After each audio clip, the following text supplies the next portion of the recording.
ಗುರು ಬ್ರಹ್ಮ ಗುರು ವಿಷ್ಣು ಗುರುದೇವೋ ಮಹೇಶ್ವರ ಗುರು ಸಾಕ್ಷಾತ್ ಪರಬ್ರಹ್ಮ ತಸ್ಮೈ ಶ್ರೀ ಗುರುವೇ ನಮಃ.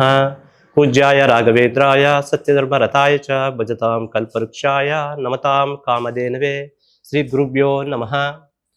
ನೋಡಿ, ಒಂದು ಜ್ಯೋತಿಷ್ಯ ಅಂದರೆ ಫಸ್ಟು 9 ಗ್ರಹಗಳು, 12 ರಾಶಿ, 27 ನಕ್ಷತ್ರ, 31 ಡೇಟು, 108 ಪಾದಗಳಿದೆ. ಇದನ್ನ ಯಾರು ಕರೆಕ್ಟಾಗಿ ನೀಟಾಗಿ ನೋಡಿ ಅರ್ಥ ಮಾಡ್ಕೊಂಡು ಅದನ್ನು ಫಾಲೋ ಅಪ್ ಮಾಡ್ಕೊಂಡು ಬರ್ತಾರೆ, ಅವರು ಜೀವನದಲ್ಲಿ ಸಕ್ಸಸ್ಸನ್ನು ಕಾಣ್ತಾರೆ. ಅದರಲ್ಲಿ ಇವಾಗ ಮುಖ್ಯವಾಗಿ ನಾನಿವತ್ತು ಮಾತಾಡ್ತಾ ಇರ್ತಕ್ಕಂಥದ್ದು 9 ಗ್ರಹಗಳ ಬಗ್ಗೆ. ಈ 9 ಗ್ರಹಗಳು ನಿಮ್ಮ ಜನ್ಮ ಕುಂಡಲಿಯಲ್ಲಿ, ಜಾತಕದಲ್ಲಿ ಯಾವ್ಯಾವ ಗ್ರಹ ಎಲ್ಲೆಲ್ಲಿದ್ರೆ ಏನೇನು ಫಲಗಳು, ಯಾವ ಭಾವದಲ್ಲಿದ್ರೆ ಏನು ಫಲಗಳು ಅಂತಕ್ಕಂಥ ಹೇಳ್ತಾ ಹೋಗ್ತೀನಿ. ಗ್ರಹ ಬಂದು ಮಂಗಳ ಗ್ರಹ, ಕುಜಗ್ರಹ, ಅಂಗಾರಕ, 3 ಕೂಡ ಒಂದೇನೆ. ಇದು ಮಂಗಳ ಗ್ರಹ ಸ್ವಕ್ಷೇತ್ರ ಮೇಷರಾಶಿ ಮತ್ತೆ ವೃಶ್ಚಿಕ ರಾಶಿ ಸ್ವಕ್ಷೇತ್ರ. ಮಕರ ರಾಶಿನಲ್ಲಿ ಮಂಗಳ ಗ್ರಹ ಉಚ್ಚರಾಗಿರ್ತಾರೆ, ಉಚ್ಚ ಕ್ಷೇತ್ರ ಅಂತ ಹೇಳ್ತೀವಿ. ಅದೇ ಕರ್ಕಟಕ ರಾಶಿನಲ್ಲಿ ನೀಚನಾಗಿರ್ತಾರೆ. ಯಾವಾಗ ನೀಚನಾಗಿರ್ತಾರೋ ಅಲ್ಲಿ ಫಲಗಳು ಕಡಿಮೆ ಅಂತಿರುತ್ತೆ. ಆದರೆ ಆ ನೀಚ ಗ್ರಹದ ಅಧಿಪತಿ, ನೀಚ ಗ್ರಹ ಎಲ್ಲಿ ಯಾವ ರಾಶಿನಲ್ಲಿರುತ್ತೆ ಆ ಮನೆಯ ಅಧಿಪತಿ ಏನಾದ್ರು ಉಚ್ಚನಾಗಿದ್ದು ಅಥವಾ ಈ ಗ್ರಹನ ದೃಷ್ಟಿಸ್ತಾ ಇದ್ರೆ ನೀಚಭಂಗ ರಾಜಯೋಗನು ಕೂಡ ಇರುತ್ತೆ. ನೀಚನಾಗೋಯ್ತಲ್ಲ, ಗುರುಗಳು ಹೇಳ್ತಾವ್ರೆ ಎಲ್ಲ ಪ್ರಾಬ್ಲಮ್ಮ, ನನ್ನ ಜಾತಕದಲ್ಲಿ ಕುಜ ನೀಚ, ಎಲ್ಲ ಪ್ರಾಬ್ಲಮ್ಮ, ಚಂದ್ರ ನೀಚ, ಎಲ್ಲ ಪ್ರಾಬ್ಲಮ್ ಇಲ್ಲ. ಅದಕ್ಕೆ ಹೇಳ್ತಾ ಇರೋದು, ಜಾತಕ ಗ್ರಹಗಳು ಅಂದ್ರೆ ಯಾವ ದೃಷ್ಟಿ ಐತೆ. ನೀಚನಾಗಿದ್ರು ಶುಭ ಗ್ರಹಗಳ ಗುರುವಿನ ದೃಷ್ಟಿ ಐತಾ, ದೃಷ್ಟಿ ಇದ್ರೆ ನೀಚಭಂಗ ರಾಜ್ಯ ಯೋಗ ಆಗುತ್ತೆ. ಆ ಗ್ರಹ ಎಲ್ಲಿ ನೀಚನಾಗಿರ್ತಾರೋ, ನೀಚ ಗ್ರಹದ ಅಧಿಪತಿ ಯಾರವ್ರೆ ಅವರು ಉಚ್ಚನಾಗಿದ್ರೆ ಅಥವಾ ಆ ಗ್ರಹನ ದೃಷ್ಟಿಸ್ತಾ ಇದ್ರೆ ಅವಾಗ ನೀಚಭಂಗ ರಾಜಯೋಗ ಆಗುತ್ತೆ. ಅದಕ್ಕೆ ಹೇಳ್ತಾ ಇರೋದು, ನಂಗೆ ನೀಚ ಆಗೋಯ್ತು, ಇದಾಗ್ಬಿಡ್ತು, ಆಗಲ್ಲ, ನನಗೇನು ಪ್ರಾಬ್ಲಮ್ಮು, ಆ ಥರ ಅಲ್ಲ. ಉಚ್ಚನಾಗಿದ್ರೆ ಏನು ಫಲ, ನೀಚನಾಗಿದ್ರೆ ಏನು ಫಲ. ಆದರೆ ಜಾತಕ ಕುಂಡಲಿಯಲ್ಲಿ ಯಾರ ಜೊತೆ ಇದ್ದಾರೆ, ಯಾವ ಭಾವದಲ್ಲಿ ನೀಚ ಆಗಿದೆ, ಯಾರ ದೃಷ್ಟಿ ಇದೆ, ಪಾಪಗ್ರಹಗಳ ದೃಷ್ಟಿ ಇದೆಯಾ, ಶುಭಗ್ರಹಗಳ ದೃಷ್ಟಿ ಇದೆಯಾ, ಯಾವ ಭಾವದಲ್ಲಿ ನೀಚನಾಗಿದೆ, ಅಷ್ಟಮದಲ್ಲ, ವ್ಯಯದಲ್ಲ, ಷಷ್ಟಮದಲ್ಲ, ಅಥವಾ ಲಾಭಸ್ಥಾನದಲ್ಲ, ಭಾಗ್ಯಸ್ಥಾನದಲ್ಲ, ಇದನ್ನೆಲ್ಲ ನಾವು ಕ್ಯಾಲ್ಕುಲೇಷನ್ ಮಾಡಿ ಅದನ್ನ ಎಲ್ಲಾ ತರ ನೋಡಿ, 4-5 ತರ ನೋಡಿ ಒಂಥರ ನಿಮ್ಗೆ ಉತ್ತರ ಹೇಳಬೇಕು. ಅದರಿಂದ ಇದು ಕ್ಯಾಸುಯಲ್ ಆಗಿರುತ್ತೆ. ಚಂದ್ರನ ಗುಣಗಳು, ಚಂದ್ರ ನಿಮ್ಮ ರಾಶಿ ಚಕ್ರದಲ್ಲಿ ಅಥವಾ ಜನ್ಮ ಚಕ್ರ ಹೇಗಿದೆ, ಕುಜ ಹೇಗಿದೆ, ಮಂಗಳ ಹೇಗಿದೆ, ಅದನ್ನ ಮಾತ್ರ ಹೇಳ್ತಾ ಇದೀವಿ. ಅದು ಹೇಗೆ ಎಲ್ಲಿ ಯಾವ ಜೊತೆ ಯಾವ ಗ್ರಹದ ಜೊತೆ ಇದೆ ಅಂತಕ್ಕಂಥದನ್ನ ಜ್ಯೋತಿಷಿಗಳ ಹತ್ರ ನಮ್ಮ ಹತ್ರ ಬಂದು ಕರೆಕ್ಟ್ ಆಗಿ ತಿಳ್ಕೊಂಡು ಅದಕ್ಕೆ ಏನೇನು ಪರಿಹಾರ ಬೇಕು ಅಂತ ಮಾಡ್ಕೊಂಡೋಗಿ. ನೋಡಿ, ಕುಜಗ್ರಹ ನೋಡಿ, ಕುಜ ಅಂದ ತಕ್ಷಣ ಈ ಇತ್ತೀಚಿನ ದಿನಗಳಲ್ಲಿ ಕುಜ ದೋಷ ಅಂತೆ, ನನ್ನ ಮಗಳಿಗೆ ಮದುವೆ ಆಗ್ತಾ ಇಲ್ಲ, ಕುಜ ದೋಷ ಅಂತೆ, ನನ್ನ ಮಗಳಿಗೆ ಮದುವೆ ಆಗ್ತಾ ಇಲ್ಲ, ಕುಜ ದೋಷ ಇದ್ರೆ ಮದುವೆನೇ ಆಗಲ್ವೇನೋ, ಈ ರೀತಿ ತುಂಬಾ ಏನಂದ್ರೆ ಭಯ ಪಡ್ತಕ್ಕಂಥ ವಾತಾವರಣಗಳೆಲ್ಲ ಇದೆ. ಕುಜಗ್ರಹ, ಕುಜ ನೀಚನಾಗಿದ್ದು ಅದು ದೋಷದಲ್ಲಿದ್ರೆ ಅವಾಗ ಮದುವೆಗೆ ಅಡೆತಡೆ ಆಗುತ್ತೆ. ಆ ಕುಜಗ್ರಹ ಏನೋ ಲಗ್ನದಲ್ಲೇ, ನಿಮ್ಮ ಲಗ್ನದಲ್ಲೇ ಇದ್ರೆ ಸಖತ್ ಹಠಮಾರಿತನ, ತುಂಬಾ ಹಠಮಾರಿತನ, ಕೋಪವಾಗಿರ್ತಾರೆ, ಸಖತ್ ಕೋಪ, ಯಾರು ಎಲ್ಲಿ ಜಗಳ ಮಾಡ್ತಕ್ಕಂಥದ್ದು, ಈ ರೀತಿ ಎಲ್ಲ ಆಗಂಥದ್ದು. ಕುಜ ಏನಾದ್ರೂ ಲಗ್ನದಲ್ಲಿ ನೀಚನಾಗಿದ್ರೆ, ಕಟಕ ಲಗ್ನದಲ್ಲೇ ಲಗ್ನ ಅದೇ ಆಗಿದ್ದು ನೀಚನಾಗಿದ್ರೆ ತುಂಬಾ ಎಚ್ಚರಿಕೆಯಿಂದ ಓಡಾಡಬೇಕು. ಸಡನ್ ಅಂತ ಆಕ್ಸಿಡೆಂಟ್ಗಳು ಆಗಿ ರಕ್ತ ಎಲ್ಲ ಬರ್ತಕ್ಕಂಥದ್ದು, ರಕ್ತ ಬಾಯಿಂದ ಕಿವಿಯಿಂದ ಎಲ್ಲ ಬರ್ತಕ್ಕಂಥದ್ದು, ಈ ರೀತಿ ಎಲ್ಲ ಆಗೋ ಸಾಧ್ಯತೆಗಳೈತೆ.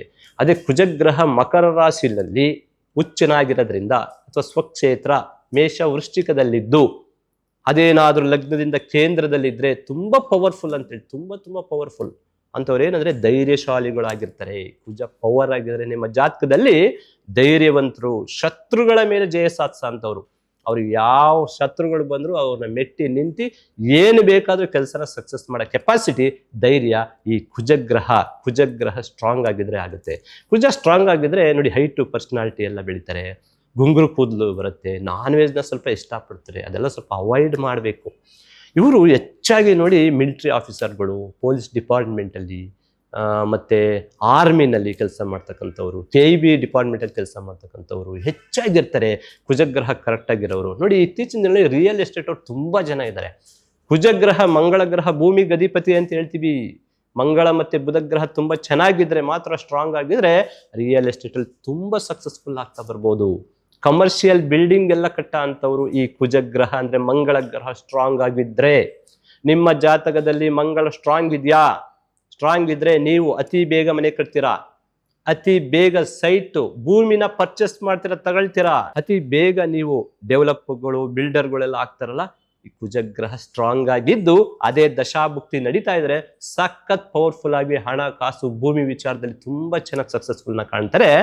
ಅದೇ ಕಮರ್ಷಿಯಲ್ ಬಾಡಿಗೆಗೆ ಬರ ಅಂತ ಬಿಲ್ಡಿಂಗ್ಗಳು ಕಟ್ಟ ಅಂತದ್ದು, ಕಮರ್ಷಿಯಲ್ ಬಿಲ್ಡಿಂಗ್ ಕಟ್ಟ ಅಂತದ್ದು, ಇದೆಲ್ಲ ನೋಡಿ ಕುಜಗ್ರಹ ನಿಮ್ಮ ಜಾತಕದಲ್ಲಿ ಸ್ಟ್ರಾಂಗ್ ಇದೆಯಾ ಅದನ್ನ ನೋಡ್ಕೋಬೇಕು. ವೀಕ್ ಇದ್ರೆ ನೀವೆಷ್ಟೇ ಏನೇ ನೀವು ಮನೆ ತಗೊಳಕ್ ಹೋಗಿ ಅಡೆತಡೆ, ಲೋನ್ ಆಗಲ್ಲ, ಅಥವಾ ಸೈಟು ಏನೋ ಪೇಪರ್ ಸರಿ ಇರಲ್ಲ, ಏನೋ ಡಾಕ್ಯುಮೆಂಟ್ ಸರಿ ಇರಲ್ಲ, ಅಥವಾ ತಗೊಂಡಿರ್ತೀರಾ ಅಡ್ವಾನ್ಸ್ ಕೊಟ್ಟಿರ್ತೀರಾ ಅರ್ಧಕ್ಕರ್ಧ ಕಟ್ ಆಗುತ್ತೆ, ತಿರ್ಗಾ ರಿಜಿಸ್ಟ್ರೇಷನ್ ಆಗಲ್ಲ, ಏನಾದ್ರು ಪ್ರಾಬ್ಲಮ್. ಆವಾಗ ನಿಮ್ಗೆ ಕುಜಗ್ರಹ ಕರೆಕ್ಟ್ ಇಲ್ಲ, ಬುಧಗ್ರಹ ಕರೆಕ್ಟ್ ಇಲ್ಲ, ಕುಜ ಕೆಟ್ಟಿದ್ದಾನೆ, ನೀಚನಾಗಿದ್ದಾನೆ, ಅಥವಾ ದಶಾಭುಕ್ತಿ ಅಥವಾ ಪಾಪಗ್ರಹಗಳ ಜೊತೆಲಿದ್ದಾನೆ. ಈ ರೀತಿ ಎಲ್ಲ ಆದಾಗ ಕುಜಗ್ರಹ ಈ ರೀತಿ ತೊಂದರೆಗಳನ್ನ ಅನುಭವಿಸ್ತೀರಾ.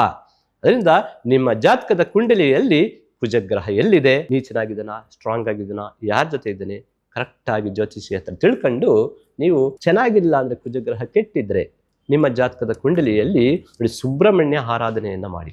ತುಂಬಾ ಒಳ್ಳೆ ಸುಬ್ರಹ್ಮಣ್ಯ ಆರಾಧನೆ ಮಾಡೋದು, ಸುಬ್ರಹ್ಮಣ್ಯ ಅಷ್ಟೋತ್ರಗಳನ್ನ ಓದ್ತಕ್ಕಂಥದ್ದು, ನಾಗರಕಲ್ಗಳಿಗೆಲ್ಲ ಹಾಲು ನೀರು ಹಾಕಂಥದ್ದು, ಸುಬ್ರಹ್ಮಣ್ಯ ದೇವಾಲಯಕ್ಕೆ ಒಂದು ಕೆಂಪು ಗಣಿಗ್ಲೇವು ಅಂತ ಬರುತ್ತೆ, ಅದನ್ನ ದಾನ ಕೊಡ್ತಕ್ಕಂಥದ್ದು, ಹಾಲು, ತೊಗರಿ ಬೇಳೆ, ಕೆಂಪು ವಸ್ತ್ರಗಳು, ಇದನ್ನೆಲ್ಲ ದಾನ ಕೊಡ್ತಕ್ಕಂಥದ್ದು, ಸಂಕಲ್ಪ ಮಾಡ್ಕೊಂಡು ಅಷ್ಟೋತ್ರ ಪೀಡ ಪರಿಹಾರ ಸ್ತೋತ್ರಗಳು ಮಂಗಳಂದೆಲ್ಲ ಓದ್ಕೊಂಡು ಹೋಗ್ತಾ ಇದ್ರೆ ಆ ಗ್ರಹ ನೆಗೆಟಿವ್ ಕೊಡೋದನ್ನ ತೆಗೆದು ಪಾಸಿಟಿವ್ ಎನರ್ಜಿನ ಕೊಡುತ್ತೆ. ಬುಧಗ್ರಹ ಸಖತ್ ಪವರ್ಫುಲ್ ಗ್ರಹ ಇದು. ಬುಧಗ್ರಹ ನೋಡಿ ಬುದ್ಧಿ ಗಧಿಪತಿ ಅಂತ ಹೇಳ್ತೀವಿ.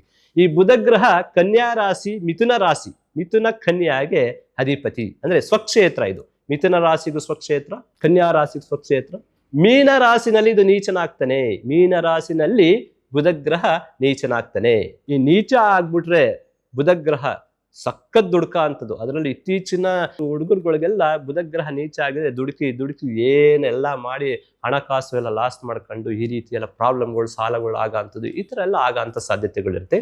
ಯಾಕೆ ನಿಮ್ಮ ಜಾತಕದಲ್ಲಿ ಬುಧಗ್ರಹ ಹೇಗಿದ್ದಾನೆ, ಯಾರ ಜೊತೆಲಿದ್ದಾನೆ, ಶುಭ ಗ್ರಹದ ಜೊತೆಲಿದ್ದಾನ, ಮಿತ್ರನ ಮನೆ, ಮಿತ್ರನ ರಾಶಿಯಲ್ಲಿದ್ದಾನ, ಇದನ್ನೆಲ್ಲ ತಿಳ್ಕೋಬೇಕು.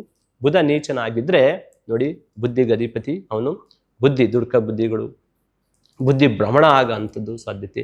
ಇತ್ತೀಚಿನ ದಿನಗಳಲ್ಲಿ ಒಂದು ಮಗು ಹುಟ್ಟು, ಇತ್ತೀಚಿನ ದಿನಗಳಲ್ಲಿ 1-1.5 ವರ್ಷದಿಂದ ಬುಧ ನೀಚನಾಗಿತ್ತು, ರಾಹು ಜೊತೆ ಬೇರೆ ಇತ್ತು. ಅವಾಗಲೇ ನಾವು ಹೇಳ್ದೋ ಜಾತಕದಲ್ಲಿ ಈ ರೀತಿ ಇರೋದ್ರಿಂದ ಬುದ್ಧಿ ಭ್ರಮಣೆ ಆಗುತ್ತೆ, ಬೆಳವಣಿಗೆ ಇಲ್ಲ, ಬುದ್ಧಿ ಬೆಳವಣಿಗೆ ಇಲ್ಲ ಅಂತ. ಅದೇ ರೀತಿ ಒಂದು 4-5 ವರ್ಷ ಆಗಿದೆ, ಅದೇ ರೀತಿನಲ್ಲೇ ಇದೆ. ಅದರಿಂದ ಏನಾಗಿದೆ, ಬುಧ ಸ್ಟ್ರಾಂಗ್ ಆಗಿದೆಯಾ?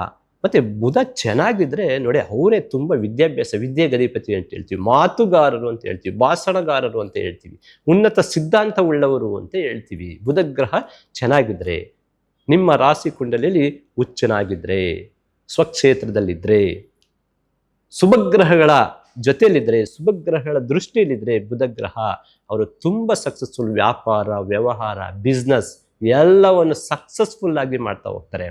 ತುಂಬಾ ಟ್ಯಾಲೆಂಟೆಡ್ ಪರ್ಸನ್ ಆಗಿರ್ತಾರೆ. ನೋಡಿ ಹಿಂದಿನ ಕಾಲದಲ್ಲಿ ಎಷ್ಟೋ ಜನ ಓದ್ತಾ ಇರಲಿಲ್ಲ, ಓದಕ್ಕೆ ಅನುಕೂಲತೆ ಇರಲಿಲ್ಲ, ಸ್ಕೂಲ್ಗೆ ಹೋಗಕ್ಕೆ ಆಗ್ತಾ ಇಲ್ಲ. ಆದರೆ ಅವಾಗಲೂ ಅಷ್ಟೇ ಬುಧಗ್ರಹ ನೀಚ ಉಚ್ಚ ಇತ್ತು. ಇದು 16 ವರ್ಷಗಳಿಂದ ಋಷಿ ಮುನಿಗಳೇ ಮಾಡ್ಕೊಟ್ಟಿರ್ತಕ್ಕಂಥ ಅವಾಗ್ಲಿಂದನೂ ಇತ್ತು. ಆದ್ರೆ ಅವಾಗ ಓದಕ್ಕಾಗ್ಲಿಲ್ಲ ಅಂದ್ರೂ ಕೂಡ ಕೂತಿದ್ದ ಜಾಗದಲ್ಲಿ ಬುದ್ಧಿವಂತಿಕೆಯಿಂದ ಲೆಕ್ಕ ಹಾಕಿ ಏನು ಬೇಕು ಇದೀಗೆ ಅಂತ ಹೇಳಂತ ಕೆಪಾಸಿಟಿ ಇರ್ತಿತ್ತು. ಅವಾಗ ನೋಡಿದ್ರೆ ಗೊತ್ತಾಗ್ತಿತ್ತು ಇವ್ರಿಗೆ ಬುಧ ಚೆನ್ನಾಗವನೆ, ಸ್ಟ್ರಾಂಗ್ ಆಗವನೆ. ಎಷ್ಟೋ ಜನ ನೋಡಿ ಓದಿರಲ್ಲ, ಆದ್ರೂ ಹಣಕಾಸು, ವ್ಯವಹಾರ, ಒಡವೆ, ವಸ್ತ್ರ, ಕಾರು ಎಲ್ಲ ಇರ್ತದೆ. ಏನು ಓದಿದ್ಯಪ್ಪ ಅಂದ್ರೆ 4ನೇ ಕ್ಲಾಸ್ 3ನೇ ಕ್ಲಾಸ್ ಓದಿದ್ದೀನಿ ಅಂತಾರೆ. ಅವ್ರಿಗೆ ಬುಧಗ್ರಹ ನಾವು ಆಗ್ಲೇ ಡಿಸೈಡ್ ಮಾಡ್ಬೋದು, ಬುಧಗ್ರಹ ಇವರಿಗೆ ಸ್ಟ್ರಾಂಗ್ ಆಗೈತೆ, ಅಥವಾ ಅದೇ ದಶಾ ಭುಕ್ತಿಗಳಲ್ಲಿ ಇರ್ತಾರೆ ಇವರು ಅಂತ ಹೇಳ್ತೀವಿ. ಆದ್ರೆ ಇತ್ತೀಚಿನ ದಿನಗಳಲ್ಲಿ ಬುಧ ಚೆನ್ನಾಗಿದ್ರೆ ನೋಡಿ ತುಂಬಾ ಚೆನ್ನಾಗಿ ಇಂಜಿನಿಯರ್ ಮಾಡ್ತಕ್ಕಂಥದ್ದು, ಕಂಪ್ಯೂಟರ್ ಇದೇನಾರು ಇದ್ರೆ ಅದರಲ್ಲೆಲ್ಲ ನೀವು ಸಕ್ಸಸ್ಫುಲ್ ಅಂತಕ್ಕಂಥದ್ದು ಮಾಡ್ತಕ್ಕಂಥದ್ದೆಲ್ಲ ಮಾಡ್ಬೋದು. ಬಿಸ್ನೆಸ್ ಅಲ್ಲಿ ಟ್ಯಾಲೆಂಟೆಡ್ ಪರ್ಸನ್ ಆಗಿರ್ತೀರಾ. ಮತ್ತೆ ಇದೇನೋ ಬುಧ ಕೆಟ್ಟಿದ್ರೆ ನರ ದೌರ್ಬಲ್ಯಗಳು ಆಗಂತ ಸಾಧ್ಯತೆ ಐತೆ, ಬುದ್ಧಿ ಭ್ರಮಣೆ, ಬುದ್ಧಿ ವೀಕ್ ಆಗಂತ ಸಾಧ್ಯತೆಗಳೆಲ್ಲ ಇರುತ್ತೆ. ಭಾರಿ ಎಚ್ಚರಿಕೆಯಿಂದ ಇರಬೇಕು. ಬುಧ ಸ್ಟ್ರಾಂಗ್ ಆಗಿದ್ರೆ ಇವರೇ ಪೇಪರ್ ಎಡಿಟರ್ಗಳು ಆಗಂಥದ್ದು, ಪ್ರಿಂಟಿಂಗ್ ಪ್ರೆಸ್ಗಳು ಇರ್ತಕ್ಕಂಥದ್ದು, ಒಳ್ಳೊಳ್ಳೆ ಗ್ರಂಥಗಳು ಬರೆಯೋ ಅಂಥದ್ದು, ಓದ್ತಕ್ಕಂಥದ್ದು, ಎಷ್ಟೋ ಬುಕ್ಗಳು, ಎಷ್ಟೋ ಗ್ರಂಥಗಳನ್ನ ಬರೆದಿರೋರು ಬುಧ ತುಂಬಾ ಚೆನ್ನಾಗಿರೋರು ಅದೇ ದಶಾಭುಕ್ತಿನಲ್ಲಿ ಬರೆದಿರ್ತಾರೆ. ಬೈಬಲ್ ಓದ್ತಕ್ಕಂಥದ್ದು, ಮತ್ತೆ ಭಗವದ್ಗೀತೆಗಳು, ಗುರುಚರಿತ್ರೆಗಳು, ಇದೆಲ್ಲ ಓದ್ತಕ್ಕಂಥದ್ದೆಲ್ಲ ಹೆಚ್ಚಾಗಿ ಬುಧ ಗ್ರಹ ಸ್ಟ್ರಾಂಗ್ ಆಗಿದ್ರೆ ಟ್ಯಾಲೆಂಟೆಡ್ ಪರ್ಸನ್ ಆಗಿರ್ತಾರೆ. ಬುಧ ಏನಾದ್ರೂ 4ನೇ ಮನೆಯಲ್ಲಿ ಸ್ವಕ್ಷೇತ್ರ, ಉಚ್ಚ ಸ್ಥಾನದಲ್ಲಿ ಈ ತರ ಎಲ್ಲ ಇದ್ರೆ ನೀವೆಷ್ಟೇ ಜಾತಕ 5, 9, 2ನೇ ಮನೆ ಕೆಟ್ಟಿದ್ರು, ವಿದ್ಯಾಭ್ಯಾಸ ಇಲ್ಲ ಅಂದ್ರೂ ಹೆಂಗಾದ್ರೂ ಸರಿ double degree, higher degree, postal ಡಿಗ್ರಿಗಳು ತುಂಬಾ ಚೆನ್ನಾಗಿ ಗ್ರಾಜ್ಯುಯೇಟ್ಗಳು ಆಗ್ಬಿಡ್ತಾರೆ. ಅದಕ್ಕೆ ನಿಮ್ಮ ಜಾತಕದಲ್ಲಿ ಪರಿಶೀಲನೆ ಮಾಡಬೇಕು. ಬುಧ ಚೆನ್ನಾಗಿದ್ರು ರಾಂಗ್ ದೆಸೆ ನಡೀತಾ ಇದ್ರೆ ನೋಡಿ, ಇವಾಗ 12, 13, 14ನೇ ವಯಸ್ಸಲ್ಲಿ ನಿಮ್ಗೆ ರಾಹು ದೆಸೆ ನಡೀತಾ ಇದ್ದು, ಬುಧ ಸ್ಟ್ರಾಂಗ್ ಆಗಿದ್ರು ಅಡೆತಡೆಗಳು ಇರುತ್ತೆ. ಅವಾಗ ರಾಹು ಏನ್ ನಾವು ಪರಿಹಾರ ಮಾಡ್ಕೋಬೇಕು? ಪರಿಹಾರ ಮಾಡ್ಕೊಳ್ಳಿಲ್ಲ ಅಂದ್ರೆ ಇಲ್ಲಿ ವಿದ್ಯಾಭ್ಯಾಸದಲ್ಲಿ ನಿಮ್ ತೊಂದರೆಗಳಾಗಂತ ಸಾಧ್ಯತೆ ಇರುತ್ತೆ. ಸ್ಟ್ರಾಂಗ್ ಐತಲ್ಲ ಗುರುಗಳೇ, ನಮ್ಮ ಜಾತಕದಲ್ಲಿ ಬುಧ ಸ್ಟ್ರಾಂಗ್ ಅವನೇ, ನೀವ್ ಹೇಳಿದ್ರಿ ಸ್ಟ್ರಾಂಗ್ ಐತೆ ಚೆನ್ನಾಗಿ ಓದ್ಬೋದು ಅಂತ. ಆದ್ರೆ ನಿಮ್ ದಶಾಭುಕ್ತಿ ರಾಂಗ್ ಇದ್ರೆ, ಪಾಪಗ್ರಹ ದೃಷ್ಟಿಗಳಿದ್ರೆ, ಅದರಿಂದ ಖಂಡಿತವಾಗ್ಲೂ ನಿಮ್ಮ ಜಾತಕನ ಚೆಕ್ ಮಾಡಿಸಿ ಸ್ಟ್ರಾಂಗ್ ಆಗಿದ್ರೆ ಆ ವೀಕ್ ಇರೋಂಥ ಯಾವ ಗ್ರಹ ಇದೆ, ದಶಾಭುಕ್ತಿಲಿ ತೊಂದರೆ ಇದ್ರೆ ಅದನ್ನು ಸರಿ ಮಾಡ್ಕೊಂಡೋದ್ರೆ ಸಕ್ಸಸ್ಫುಲ್ ವ್ಯಕ್ತಿಯಾಗಿ ಬುಧ ಗ್ರಹ ತುಂಬಾ ಬುದ್ಧಿವಂತರನ್ನಾಗಿ ಮಾಡುತ್ತೆ. ಪ್ರಪಂಚದಲ್ಲಿ ದೊಡ್ಡ ದೊಡ್ಡ ಬಿಲಿಯನ್ಸ್, ದೊಡ್ಡ ದೊಡ್ಡ ವ್ಯವಹಾರಗಳು, ದೊಡ್ಡ ದೊಡ್ಡ ಬಿಸ್ನೆಸ್ ಮ್ಯಾಗ್ನೆಟ್ಗಳೆಲ್ಲ ಬುಧ ಗ್ರಹ ಚೆನ್ನಾಗಿರುವಾಗ್ಲೇನೆ ಅವ್ರು ಆಗಿರ್ತಕ್ಕಂಥದ್ದು. ಮತ್ತೆ ಬುಧನ ದಶೆಗಳಲ್ಲೇನೆ, ಬುಧ ಸ್ಟ್ರಾಂಗ್ ಆಗಿರುವಾಗ್ಲೇನೆ ಮಾಡಿರ್ತಕ್ಕಂಥದ್ದು. ಅದರಿಂದ ನಿಮ್ಮ ಜಾತಕದ ಕೊಂಡಲಿಯಲ್ಲಿ ಬುಧ ಗ್ರಹ ಸ್ಟ್ರಾಂಗ್ ಇದೆಯಾ, ವೀಕ್ ಇದೆಯಾ? ವೀಕ್ ಇದ್ರೆ ಏನು, ಸ್ಟ್ರಾಂಗ್ ಇದ್ರೆ ಏನು?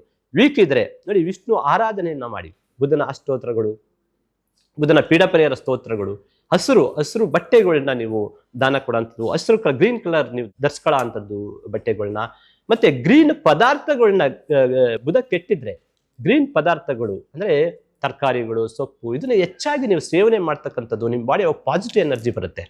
ಈ ರೀತಿ ಬುಧ ಗ್ರಹ ಕೆಟ್ಟಿದ್ರೆ, ವೀಕ್ ಆಗಿದ್ರೆ ಏನ್ ಮಾಡಬೇಕು, ಸ್ಟ್ರಾಂಗ್ ಆಗಿದ್ರೆ ನೀವು ಹೆಂಗೆ ಯೋಗನ ಪಡಿಬೇಕು, ಅದಕ್ಕೆ ಈ ಗ್ರಹಗಳಿಗೆ ಯಾವ್ಯಾವ ಸ್ಟೋನ್ ಆಗುತ್ತೆ ಅದೆಲ್ಲ ನೆಕ್ಸ್ಟ್ ಎಪಿಸೋಡಲ್ಲಿ ಹೇಳ್ತೀನಿ. ಫಸ್ಟ್ ಯಾವ್ಯಾವ ಗ್ರಹ ನೀಚ ಉಚ್ಚ ಆಗಿದ್ರೆ ನಿಮ್ಗೆ ಏನೇನು ಫಲಗಳು ನಿಮ್ಮ ಜಾತಕದಲ್ಲಿ, ನೀವು ಖಂಡಿತವಾಗ್ಲೂ ನೀವು ಕೇಳ್ತಾ ಇದ್ರೆ, ಈ ವಿಡಿಯೋನ ನೋಡ್ತಾ ಇದ್ರೆ ನೀವು ಮೊದಲು ಹೋಗಿ ಸೂಕ್ತವಾದ ಜ್ಯೋತಿಷ್ಯಗಳ ಹತ್ರ ನಿಮ್ಮ ಡೇಟ್ ಆಫ್ ಬರ್ತ್ ಟೈಮಿಂಗ್ಸ್ ಹಾಕಿ, ನಿಮ್ಮ ಕೊಂಡಲಿಯಲ್ಲಿ, ಜನ್ಮ ಕೊಂಡಲಿಯಲ್ಲಿ ನಮ್ಮ ಗ್ರಹಗಳು ಹೇಗಿದೆ ಗುರುಗಳೇ, ವೀಕ್ ಇದೆಯಾ, ಯಾವ ಗ್ರಹ ವೀಕ್ ಇದೆ, ಯಾವ ಗ್ರಹ ಸ್ಟ್ರಾಂಗ್ ಇದೆ, ಏನ್ ದೋಷಗಳಿದೆ, ವೀಕ್ ಇರೋ ಗ್ರಹಕ್ಕೆ ನಾವೇನ್ ಮಾಡ್ಬೇಕು, ಸ್ಟ್ರಾಂಗ್ ಆಗಿರೋ ಗ್ರಹ ನಾವ್ ಹೆಂಗೆ ಫಲ ಪಡಿಬೇಕು, ಸ್ಟ್ರಾಂಗ್ ಇದ್ರೆ ಯೋಗ ಇದ್ರೆ ನೋಡಿ. ಬುಧ ಚೆನ್ನಾಗಿದ್ರೆ ನಿಮ್ಗೆ ಗೊತ್ತಿಲ್ಲ, ನಾನು ಇನ್ನೊಂದು ಎಪಿಸೋಡ್ ಅಲ್ಲಿ ಹೇಳೋಣ ಅನ್ಕೊಂಡಿದ್ದೆ, ಆದ್ರೂ ಹೇಳ್ತೀನಿ. ಭದ್ರ ಯೋಗ ಅಂತ ಇರುತ್ತೆ, ಇದು ಪಂಚಮಹಾಪುರುಷ ಯೋಗದಲ್ಲಿ ಒಂದು ಯೋಗ, ಇದು ಭದ್ರ ಯೋಗ ಅಂತಕ್ಕಂಥದ್ದು ಸಖತ್ ಪವರ್ಫುಲ್. ಯೋಗಗಳಲ್ಲಿ 100,000 ಐತೆ, ಅದ್ರಲ್ಲಿ ಪಂಚ ಅಂದ್ರೆ 5, ಮಹಾಪುರುಷ ಅಂದ್ರೆ ದೊಡ್ಡ ದೊಡ್ಡ ಯೋಗಗಳಲ್ಲಿ ಬುಧನಿಂದ ಬರ್ತಕ್ಕಂಥದ್ದು ಭದ್ರ ಯೋಗ ಕೂಡ ಒಂದು. ಅದೇ ರೀತಿ ಗುರುವಿಂದನೂ ಬರುತ್ತೆ, ನಿಮ್ಗೆ ಮಂಗಳನಿಂದನೂ ಬರುತ್ತೆ. ಅದೆಲ್ಲ ನೆಕ್ಸ್ಟ್ ಇನ್ನೊಂದು ಸರಿ ಎಪಿಸೋಡ್ ಅಲ್ಲಿ ನಾನು ಖಂಡಿತವಾಗ್ಲೂ ನಾನು ಹೇಳ್ತೀನಿ. ನೀವು ವಿಡಿಯೋಗಳನ್ನ ಕರೆಕ್ಟ್ ಆಗಿ ನಮ್ದನ್ನು ಫಾಲೋ ಅಪ್ ಮಾಡ್ಕೊಂಡು ಹೋಗ್ತಾ ಇದ್ರೆ ನಿಮ್ಗೆ ಖಂಡಿತವಾಗ್ಲೂ ಯಾವ ಗ್ರಹದಿಂದ ಏನು, ಅದ್ರ ನೆಕ್ಸ್ಟ್ ಎಪಿಸೋಡ್ಗಳಲ್ಲಿ ನಿಮ್ಗೆ ನ್ಯೂಮಾಲಜಿನೂ ನಾನು ಹೇಳ್ತಾ ಬರ್ತೀನಿ, ವಾಸ್ತು ಬಗ್ಗೆನೂ ಹೇಳ್ತಾ ಬರ್ತೀನಿ. ಗ್ರಹಗಳು ಒಂದಕ್ಕೊಂದು ಎರಡಡಿದ್ರೆ ಏನೇನ್ ಫಲಗಳು, ನಿಮ್ಗೆ ಯಾವ ರೀತಿ ಜಾತಕಗಳನ್ನ ನೀವು ಹೆಂಗೆ ನೀವು ನೋಡ್ಕೋಬೇಕು, ಒಂದ್ಸತಿ ನೀವು ಹೋಗಿ ಬಂದ್ರೆ ಯಾವ ರೀತಿ ಫಾಲೋ ಅಪ್ ಮಾಡಬೇಕು, ಖಂಡಿತವಾಗ್ಲೂ ಹೇಳ್ತಾ ಹೋಗ್ತೀನಿ.